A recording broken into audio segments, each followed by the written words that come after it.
now especially I feel extra lucky, like, you know, all these girls and all these women and men working so hard trying to make an Olympic team, and they just don't know. They're just training and don't know when the next competition is, don't know who's going. We haven't even had our Olympic trials yet, so we don't even know who's going to the Olympics, if it's even happening. So I just feel bad for those people still competing for that. So I just feel really lucky that, you know, I got to go and there was no issues like this.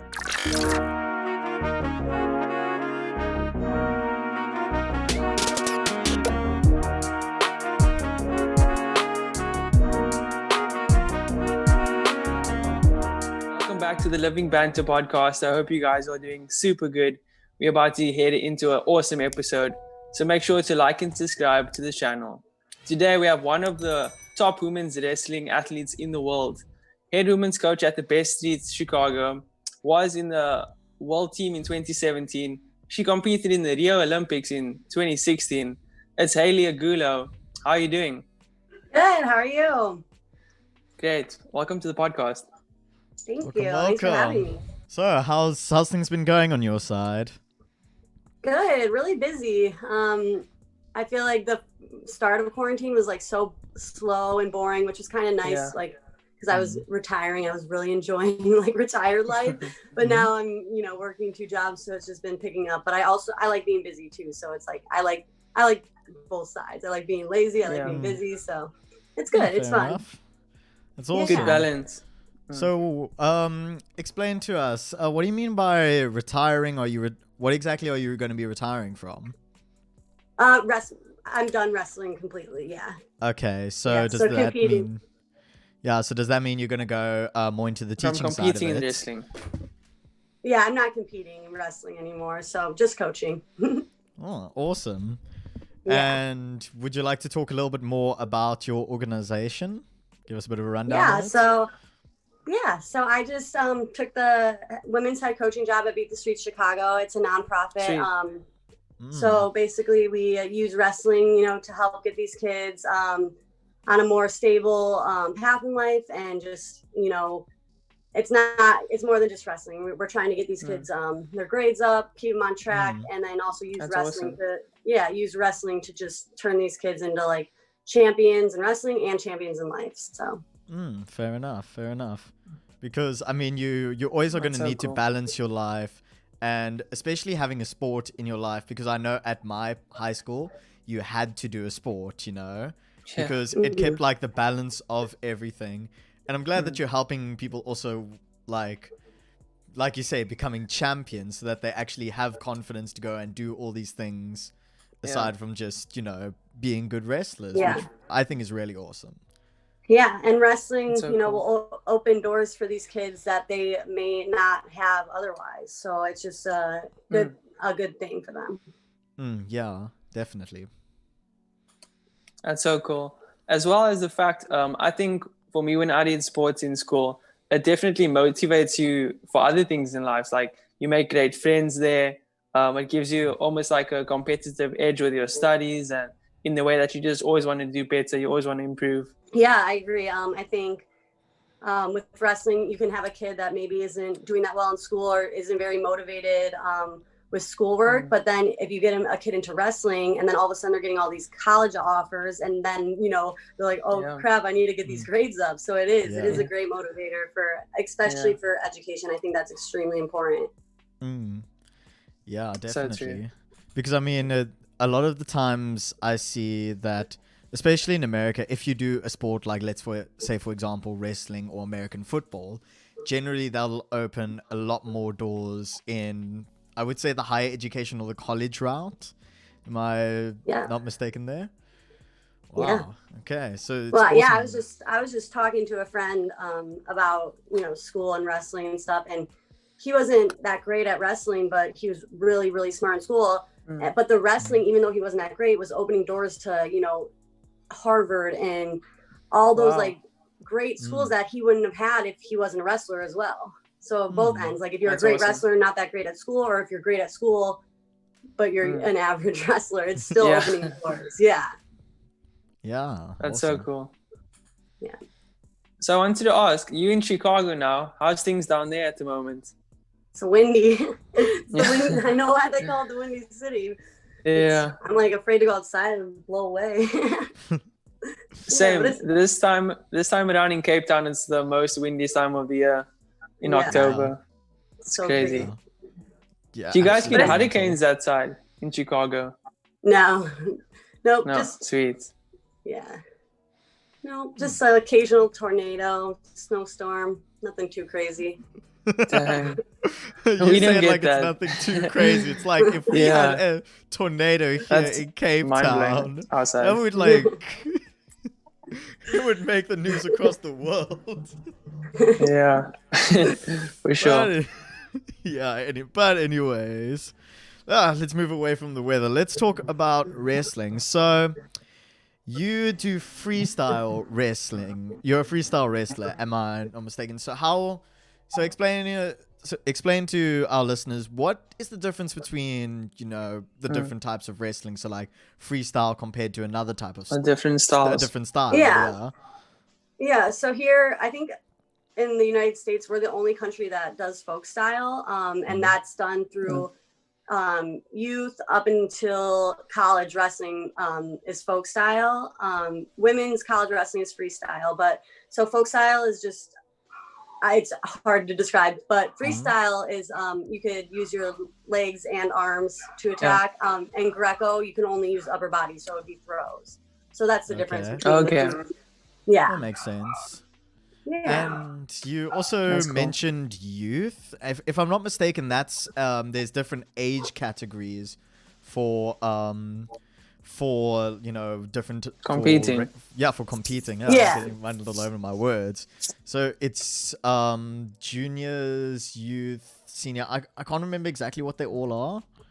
Yeah, for international wrestling, we have cadets, which is, I believe, 16 and under, and then we have juniors, which is 16 to 21, and then seniors, which is 21 and over. Okay, that makes sense. Yeah, and also that they have different sorts of weight categories. Yes, if I'm not mistaken. What weight category were you again? For the Olympics, I was 48 kilos. For Worlds, I was 53. Okay. I can't remember. Is 43 the lowest one, or is that kind of mid-range? 48's the lowest weight class, yeah. And then 53 is the next weight class up. Okay, that makes sense. Yeah. Yeah. About that, I have to ask, what would you say is a crazy story of weight cutting for you? Or were you always easy with weight cutting? Did you make weight easily when you were competing? I think I don't know, 48 was a stretch, but I'm super disciplined with my diet, so it was never something. I never got to a point where there was like a crazy story, because I always had my weight under control, which is good. But I've seen a lot of things. Yeah. You'll see girls get up to the scale and cut their ponytail off to make weight. So I'm glad I've never had to do that. So. Yeah, we had Scott Hot Sauce Holzman on the podcast. He's a UFC fighter, and he was saying like how crazy it is how they're cutting weight. Like they get to a point where they're in the saunas, cycling, just trying to lose a bit of that weight. It's hectic. Yeah. And what's also crazy about that is the fact that, in the UFC there wasn't like a middle part. There was just like either a really like light, or there was it's a very big. Yeah, it's a very big gap between the two. Big jump between the divisions. Yeah, and we're lucky with wrestling because we have 10 weight classes, and they're all pretty close. Yeah. Yeah. So, how did you find it going from one weight category to the next? Did it feel more difficult with the fights, or was there any sort of experience? Or did you just stay in the weight class? Yeah, I don't think it felt different, like, against any opponents. I just felt different. When I was at the lower weight, I felt a little, like, lighter on my feet, quicker. At the heavier weight class, I felt stronger and, more sturdy. So there was benefits to both. Okay. Awesome. So, Haley, I have to ask, you competed in the 2016 Olympics, which is incredible. How was that experience for you? It was good. I think it was a lot of highs and a lot of lows. Obviously it was like really like a bunch of highs leading up because there was a bunch of focus on me and like excitement going into it, and then just not meddling. It was like really, I at the time like super sad about it because I, you know, one, worked my butt off to make the team, and then two, I was 21 years old, and I was in my head, I'm like, dang, is this gonna be the coolest thing I've ever done in my life? And I didn't even, you know, walk away with a medal, and it was just like a weird time to navigate in my life. Interesting. Yeah. Are there any like weird and wonderful stories from, you know, actually going there? Because I know there's always like something weird happened. The journey to the Olympics. Yeah. So this is like my favorite story. At opening ceremonies, like all the sports are there. So like obviously all the basketball players were there, like the very famous NBA players. So Jimmy Butler at the time was playing for the Bulls, and he was on the Olympic team. So I was like trying to find, the Bulls play for Chicago. So I was trying to find Jimmy Butler for a picture, and I couldn't find him anywhere. And there's all these other cool guys. And then finally I was like, I have to go to the bathroom. And they were like, okay, we're starting 5 minutes, run. So I like ran to the bathroom, and I like, as I get to the bathroom, Jimmy Butler's sitting outside in the hall charging his phone. And I was like, this is the perfect time. Casual. But then I like, I kind of got nervous. So I like went in the bathroom, and I was like, if he's still out there when I get done, I'll ask him for a picture. And I go out, and he's standing there standing there with Kevin Durant. And I was like, oh my God. So I was like, hey, I was like, hey, can I get a picture? And then Katie was like, yeah, sure, and like puts his arm around me. I was like, actually, can I get a picture? That's awesome. Jimmy Butler. He was like, yeah, can you hold the phone? Yeah, because he was obviously more famous at the time than Jimmy Butler, but I think he was like, I can't trust anyone from Chicago, and just like took the picture. That's so funny. So that was legendary. Oh, shame. I can imagine like the banter back then. It's just like, I got a picture with someone. I felt bad afterwards. I was like, I should have just taken the picture and laughed, but no, I'm happy I have the picture of Jimmy. Yeah. Oh, well, you got a picture. It's crazy how all those rivals in the NBA just come together and play for the same team. Yeah. Every 4 years. Yeah, and they all seem so like friendly and like friends with each other, so it's pretty cool. Yeah. That's so cool. And how was the experience representing your country and having that honor? It was really awesome. I just felt really lucky that and now especially I feel extra lucky, like, you know, all these girls and all these women and men working so hard trying to make an Olympic team, and they just don't know. They're just training and don't know when the next competition is, don't know who's going. We haven't even had our Olympic trials yet, so we don't even know who's going to the Olympics, if it's even happening. So I just feel bad for those people still competing for that. So I just feel really lucky that, you know, I got to go and there was no issues like this. Wow. Yeah, I feel so sorry for the athletes now. Like when the Olympics got cancelled this year, that must have been such a bummer because they trained there for 4 years and then something's postponed and just completely takes the schedule off. Yeah. And, you know, the COVID's like lockdown happened right a month before our Olympic trials too. Sure. So it was just crazy. They like people were peaking for Olympic trials, and then they were like, just kidding. Like, we're not having it. Yeah. Shocker. So rough though.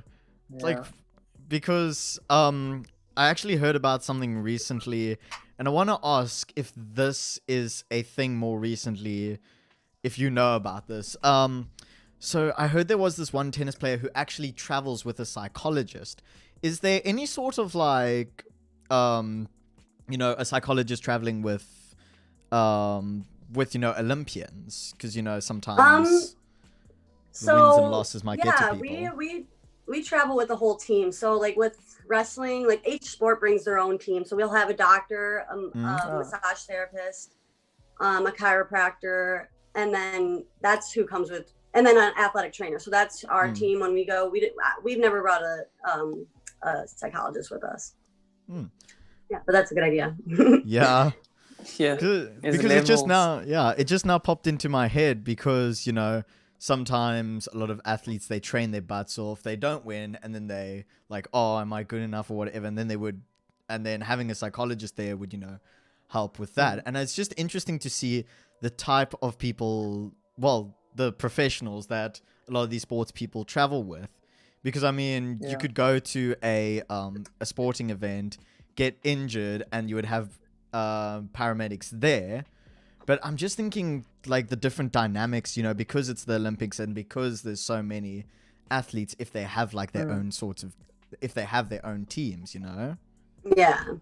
Yeah, that's just a lot I just rambled off there, but anyways. That's a good question. No, we have our team and they're good. We bring like top of the line people, and they volunteer to do it. They don't get paid. Which is awesome. Okay. So yeah, props to all the people that have been on my trips. I love you guys. Great. Yeah, big props to them. Yeah, definitely. Especially since they're doing it also for free. Yeah, volunteering. Dang, that's awesome of them. And Heidi, I wanted to ask. Oh yeah, go for it.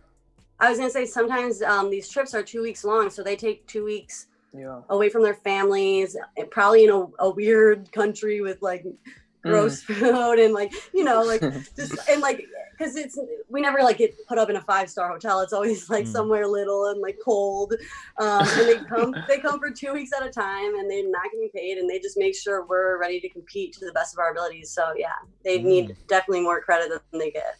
Yeah, I can imagine. Yeah. So is that the Olympic Village where you guys stay at, or is that just where you meet with your teams, or how does that work out?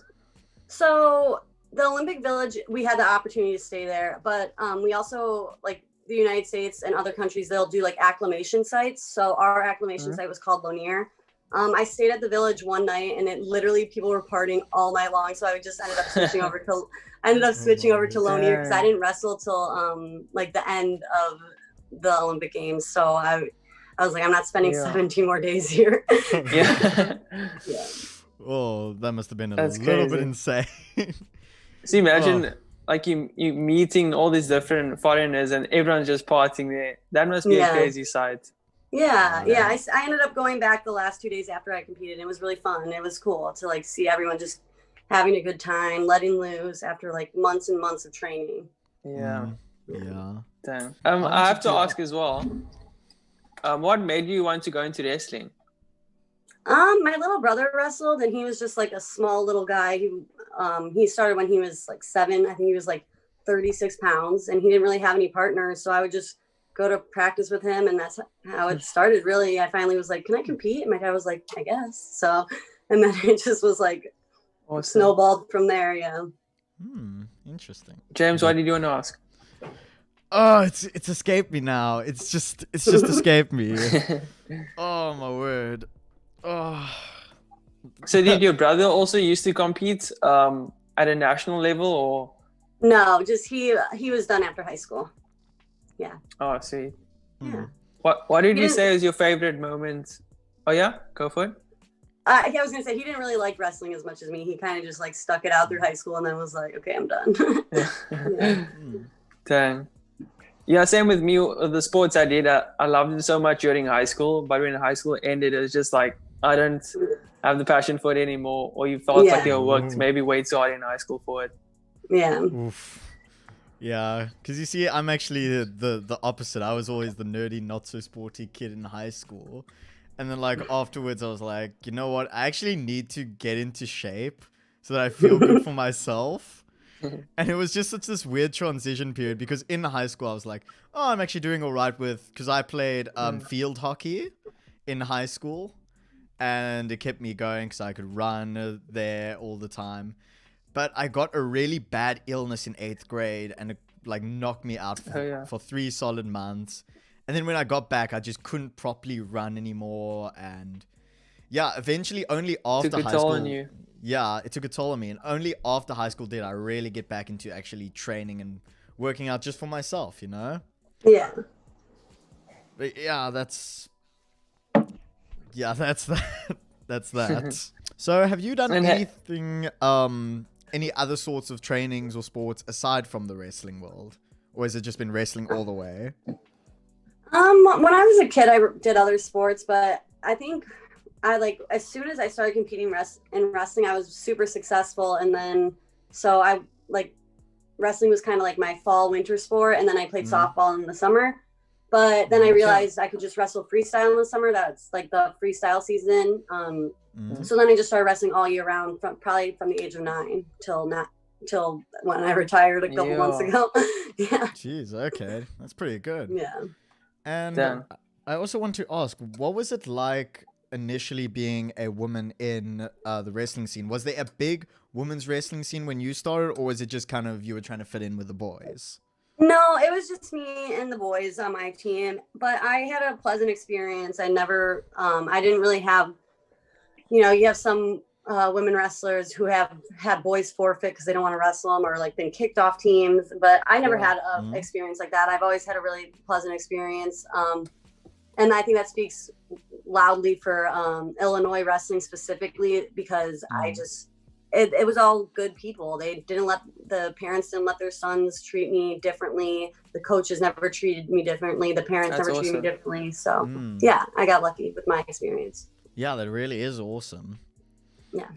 And I was about to ask the question. I was like, what was it like having long hair when everyone else had short hair? But then I realized you guys wear helmets. So... Yeah, well, yeah, that was probably my biggest insecurity in high school, was wearing my cap, because we had to like wear a cap to cover our hair, and then the headgear on top. So I don't know, I like looked like a little boy out there, and then I would like take off my cap and be like, oh dang. Are guys actually allowed to grow their hair in American schools? Because I know here in South Africa, it's like, very regiment on like, you must not grow your hair out and stuff. No, guys have long hair here. They'll get it all nice and long to grow out that man bun look. Yeah. We could never have that in high school. Yeah, not a chance. We were all, and I was like an all boys school. So it's like one of those, you get the picture, right? It's like it's almost like militant. You're like yeah. Fun fact, I actually landed up like doing something towards the quote unquote military line. I actually joined a pipe band, so like bagpipes. That is a military.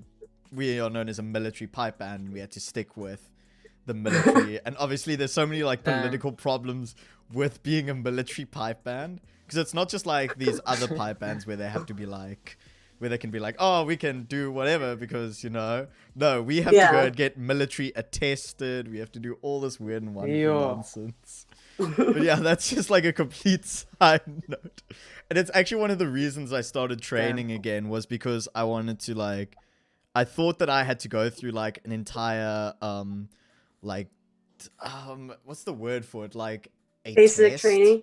Yeah, like a basic training sort of test to test if my fitness level was proper, because I'm of the age of being eligible for it.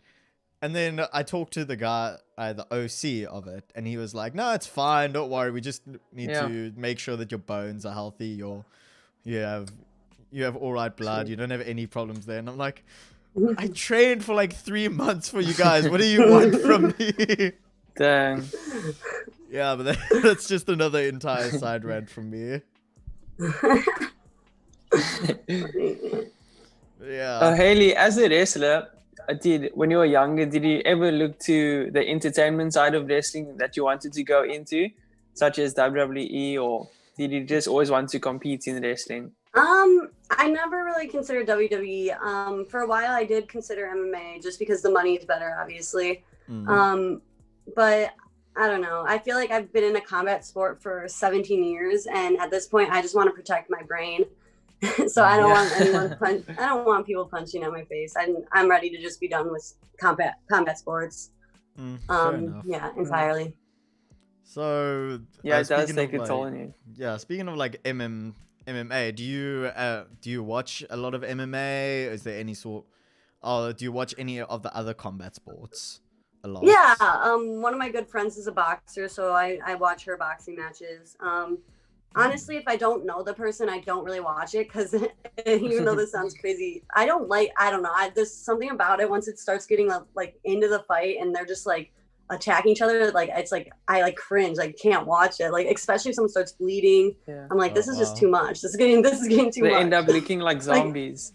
Like at least with wrestling, it's like I feel like it's way more controlled. Like with that, it's almost gets like animalistic, and it's like almost scary for me to watch. Because I mean, with wrestling, if I'm not mistaken, it's a lot more about like gripping and all this other sorts of stuff. It's like about control. with like UFC and MMA, it's like guys come out like gloves and everything. It's like, okay, Yeah. now we're going to just knock beat each other down. Yeah, basically. in boxing, like their goal is to literally punch the person so hard in the face that they get knocked out. Like that's And they the can't goal. get back Like, up. it's so great. Like with wrestling, you just want to score 10 points so it's over or pin them. Yeah. You're not trying to kill them. Yeah, I've but I heard mean, boxing is the worst when it comes to combat sports because they get knocked down and they get back up and they get knocked down again. Yeah, and just with That's all this, brutal. like with concussions and everything, and all like the information and education on concussions that's coming out nowadays too. It's scary, and I worry about my friends that are in combat sports, but you know the money's there, so at least they're making money. Yeah, well, and I mean, I feel like sometimes it might be a bit fun to go like full Neanderthal on someone. Everything. But yeah. Damn. Yeah. So I was. Is there stigma? I just wanted to ask: is there stigma that pro wrestlers have to WWE, or is it just a whole separate thing? Say that again. Is there a stigma that pro combat wrestlers have to WWE, or is that just like a whole other side of things? Yeah, WWE is like a whole other side of things. Yeah, we don't see too many wrestlers get into WWE. Maybe I think there's been a few, but yeah. Yeah, it's just weird because whenever someone like brings up the topic of wrestling, everyone's like, "Oh yeah, WWE," and it's like, no. See, WWE is more like acting. Yeah, it's more like that's like more like they like make you take acting classes and stuff. There's like training because the WWE has reached out to me before, and I think they reach out to a lot of women wrestlers. But like there was like it would be one thing if they were like, yeah, you should come do it, but like you got to go through training and acting classes, and it's like. It's more of like an entertainment business, I would say. Yeah. Yeah, it's a whole different industry. Yeah, but then again, a lot of people just want, like, you know, the sort of like, I don't know if I can say this about Americans, but it feels like they want a lot more of like the slapstick sort of, you know, entertainment. If that makes sense. Like, I love watching the WWE. I just don't want to do it. Yeah. It's awesome. Yeah, just see someone get smacked around a bit because we know it's all fake, and you know you can see people like whenever they punch someone just stomping on the canvas. Or just entertaining.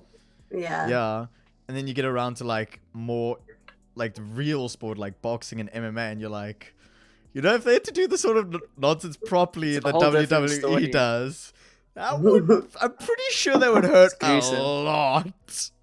Like a lot. Yeah, it's a tricky. But yeah. All comes down to like, you know, the injuries that can actually happen from doing some of those things. And speaking of which, have you ever had any serious injuries, or have you been pretty clean on that side? No, I've been pretty clean. Other than concussions, I've been good. Fair enough. Sweet. Fair enough. Oh, Haley, thanks for taking this time out to join the podcast. I just want to end up with 5 random questions, just a speed round. You ready for this? Yes. Okay, awesome. Would you compete in the UFC or WWE? UFC. Pizza or burrito? Burrito. Kurt Angle or Henry Cejudo? Henry Cejudo. Would you be sponsored by Nike or Adidas? Ooh, Adidas.